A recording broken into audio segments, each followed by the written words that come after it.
Viewers welcome to aathusamayal. இன்னைக்கு வந்து ஒரு ஸ்டஃப்ட் பராத்தா, அதுக்கு ஒரு பன்னீர் பட்டர் மசாலா சைட் டிஷ் நம்ம பார்க்க போகிறோம். கண்டிப்பாக லைக் பண்ணுங்கள், சப்ஸ்கிரைப் பண்ணுங்கள். இந்த ஸ்டஃப்ட் பராத்தாவுக்கு தேவையான பொருட்கள் என்னென்ன அப்படின்றத இந்த வீடியோவில் நம்ம பார்க்குறோம். தனி மிளகாய் தூள், அப்புறம் பார்த்திங்கன்னா தனியாத்தூள் எடுத்திருக்கேன், கொஞ்சமாக ஜீரகம் எடுத்திருக்கேன், மஞ்சத்தூள், அப்புறம் ஆம்ச்சூர் பவுடர், சால்ட் எடுத்திருக்கேன், 2 கேரட் துருவி வச்சுருக்கேன், கொஞ்சமாக கொத்தமல்லி எடுத்துக்கலாம், 2 கப் வந்து கோதுமை மாவு இப்போ நம்ம எடுத்து இப்போ செய்ய போகிறோம். இப்போ இந்த மசாலாலாம் அதில் போட்டுண்டு நல்லா மிக்ஸ் பண்ணிக்கோங்க. உப்பும் இந்த மசாலாவும் எல்லா இடத்துலையும் நல்லா ஸ்ப்ரெட் ஆகணும். துருவின கேரட்டும் அதில் போட்டாச்சு, கொத்தமல்லியும் சேர்த்து நல்லா இதை வந்து பிசைஞ்சு எடுத்துக்கணும்.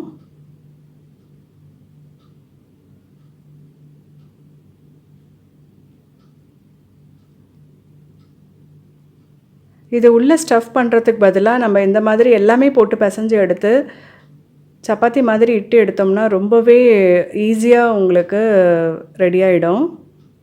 ஒரு டின்னர் ரெசிபிக்கு உங்களுக்கு ரொம்ப ஈஸியாக இருக்கும். இப்போ இந்த மாதிரி பிசைஞ்சு எடுத்துட்டு உருண்டைகளாக நம்ம எடுத்து அதை நம்ம விட்டு எடுத்துக்கலாம்.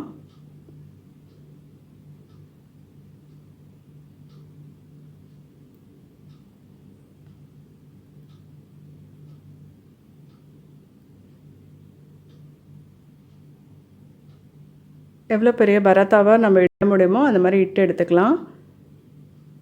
இப்போ தோசை தவாவில் போட்டு தேவையான அளவு எண்ணெய் விட்டு கொஞ்சம் ஃபஸ்ட்டு வந்து வேக விட்டு அந்த பபிள்ஸ் வர வரைக்கும் கொஞ்சம் வேக விட்டு நீங்கள் எடுக்கணும்.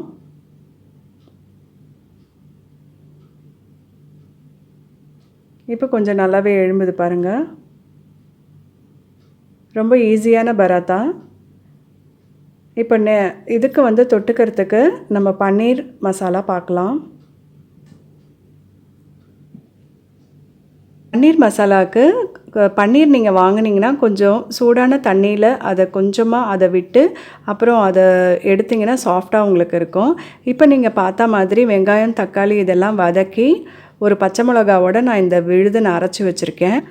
இஞ்சி பூண்டு விழுது என்கிட்ட இருக்கிறதுனால அது தனியாக நான் சேர்த்துக்க போகிறேன். கொஞ்சம் பட்டர் நீங்கள் போட்டு தேவையான அளவு பட்டர் போட்டு கொஞ்சம் ஜீரகம் போட்டு அதுக்கப்புறம் இந்த கலவையாக இதில் விட்டுக்கலாம். இது ஒரு பெரிய வெங்காயம், ஒரு பெரிய தக்காளி, அதுக்கப்புறம் பார்த்திங்கன்னா ஒரு பச்சை மிளகாய் போட்டு நான் அரைச்ச விழுது. இது வதக்கிட்டு அரைச்ச விழுது. இது எப்போவுமே வதக்கிட்டு அரைச்சிங்கன்னா ஒரு டேஸ்ட் நல்லாயிருக்கும். கொஞ்சமாக இஞ்சி பூண்டு விழுது போட்டுக்கலாம்.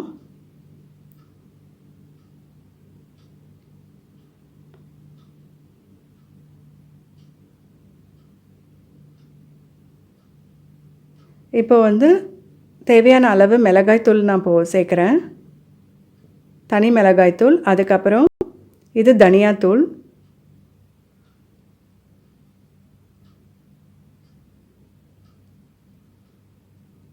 இப்போ கொஞ்சமாக ஜீரக பொடி சேர்த்துக்கலாம், கொஞ்சமாக கரம் மசாலா, ஆம்ச்சூர் பவுடர் இருந்தாலும் நீங்கள் அதையும் ஆட் பண்ணிக்கலாம். ரொம்பவே டேஸ்டியாக நல்லாயிருக்கும். இப்போ எல்லா மசாலாவும் போட்டு நல்லா வதக்கிட்டு அதுக்கப்புறம் தேவையான அளவு தண்ணி விட்டு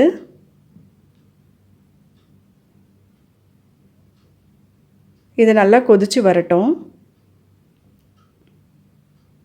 முந்திரி பருப்பு இருந்ததுன்னா ஃபஸ்ட்டே நீங்கள் வெங்காயம் தக்காளியை வதக்கும்போது அந்த முந்திரி பருப்பும் போட்டு வதக்கிட்டு சேர்த்து அரைச்சி நம்ம சேர்த்துட்றலாம். அப்படி இல்லைன்னா எண்டுலேயும் நீங்கள் வந்து சேர்க்கலாம்.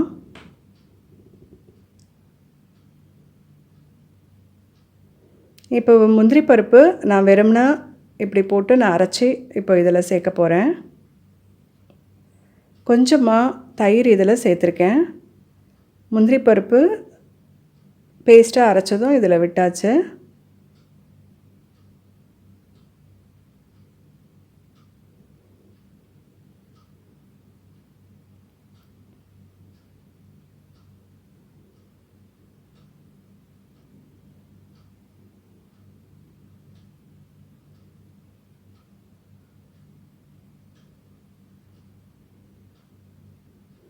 இப்போ தேவையான அளவு உப்பு சேர்த்துட்டுலாம்.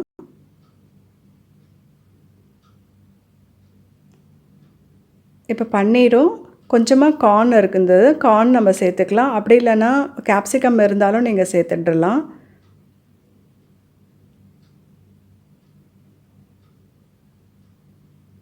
இப்போ எல்லாமே சேர்த்தாச்சு. கஸ்தூரி மேத்தி சேர்த்து